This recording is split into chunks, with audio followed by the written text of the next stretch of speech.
أفلام بركات التي قدمت لكم في الماضي تحفة الأدب العربي. دعاء الكروان تحقق أمنيتكم وتقدم لكم اليوم القصة الداوية التي انتزعت إعجاب الملايين في العالم العربي. في بيتنا رجل. لازم حد تاني يقوم بالمهمة دي. زي مين يعني؟ نوال. نوال اختي؟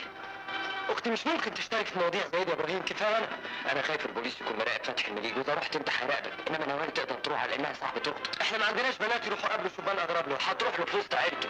أنا اليوزباشي محمود الدباغ من البوليس السياسي. اهلا وسهلا. حضرتك والد الأستاذ محي. ايوه يا فندم. وده الأستاذ محي ابنك، مش كده؟ تمام. وده الأستاذ عبد الحميد ابن أخوه، ولا أنا غلطان؟ لا مظبوط. طيب ما دام حصل لنا الشرف بقى وتعرفنا ببعض، اسمحوا لنا نفتش البيت. في بيتنا رجل، عاطفة مشتعلة في قلب رجل، وثورة جامحة في قلب شعب، ويقظة أمة ضد الظلم والاستعباد. ونحن اقوى منهم بايماننا باتحادنا. هل يسقط الظلم؟ هل يسقط الظلم؟ في بيتنا رجل يرويه لكم أحب الأبطال إلى قلوبكم. زبيدة ثروت، نوال.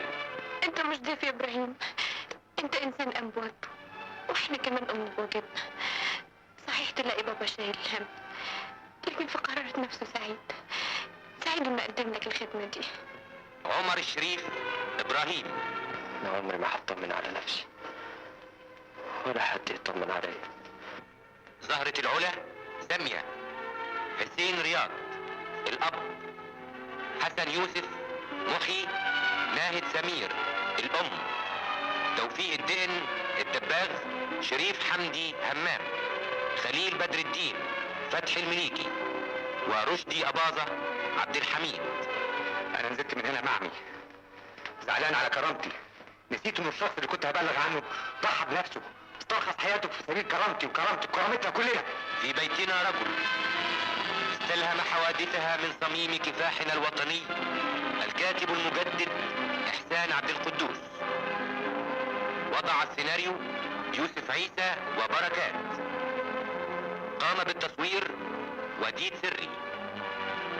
في بيتنا رجل، إخراج بركات.